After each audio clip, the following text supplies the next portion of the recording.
Futbol bo'yicha O'zbekiston milliy terma jamoasi jahon chempionatidagi ishtirokini yakunladi va e'tibor bergan bo'lsanglar, Qo'shma Shtatlarga kelganimdan buyon terma jamoamizning o'yini haqida, uni natijalari xususida fikr bildirganim yo'q.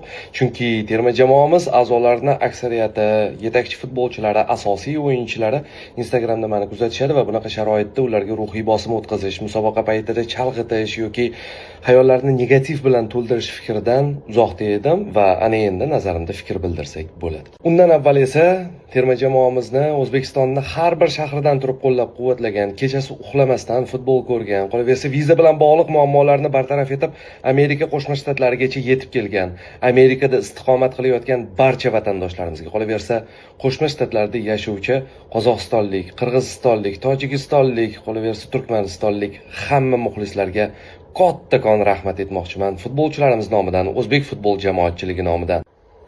Ana endi natijalar haqida. 3 ta o'yin, 3 ta mag'lubiyat. Bundan yaxshiroq bo'lishi mumkinmidi?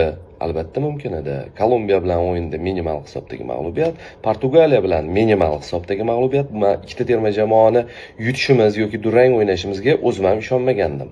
Xo'sh, Kongoni hech bo'lmasa yutishimiz yoki durang o'ynashimiz shartmidi? Albatta shart edi. Ha endi hamma aybni 3 ta mag'lubiyatdan keyin bosh murabbiyga ag'darasizlar deydiganlar uchun. Men o'tgan yili 2-oktyabr kuni Fabio Cannavaro tayinlanishi aniq bo'lganda, o'zimning munosabatimni Instagramdagi sahifamga yozib qoldirgandim. Yaxshilab bitta o'qib ko'ringlar deb. Fabio Cannavaro 13-oktyabr kuni O'zbekiston terma jamoasi bosh murabbiyi sifatida Urugvayga qarshi o'yinda debyut qilishi mumkin. Bu haqda insider Fabrizio Romani xabar bermoqda. 2006-yili dunyoning eng yaxshi futbolchisi deb topilgan italiyalik mutaxassis murabbiylik faoliyati davomida Birlashgan Arab Amirliklarining Al-Ahli, Xitoyning Guangzhou va Evergrande, Xorvatiyaning Dinamo klublarida hamda Xitoy terma jamoasida faoliyat olib borgan.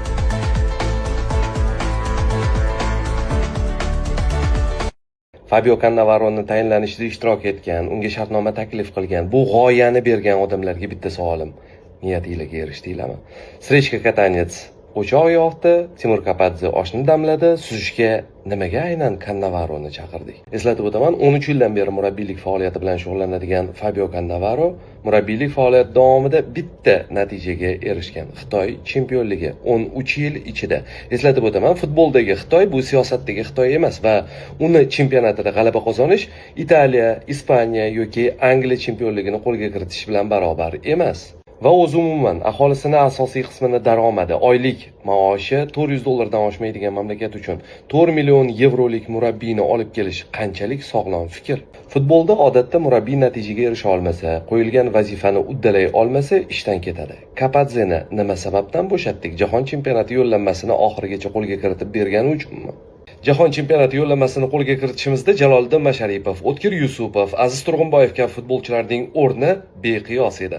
Xo'sh, nima sababdan aynan bittasi turnir arafasida tarkibga kiritilmadi, ikkinchisi qaydnomadan so'nggi soniyalarda sirli ravishda olib tashlandi, uchinchisi musobaqa davomida birdaniga ikkinchi darvozabonga aylanib qoldi.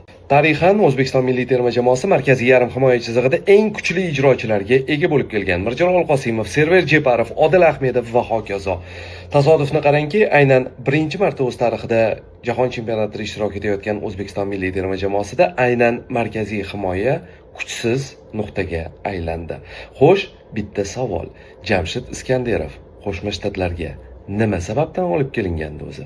Aslida bu savollarning barchasi milliy terma jamoani yaxshi ko'rganimizdan, unga faqat yaxshilikni xohlaganimizdan yangrayapti.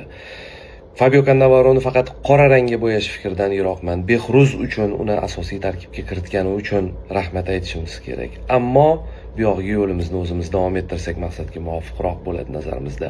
1+4 ko'rinishida agar haqiqatdan ham imzolangan bo'lsa, +4 ni olib tashlashning ayni vaqti nazarimda.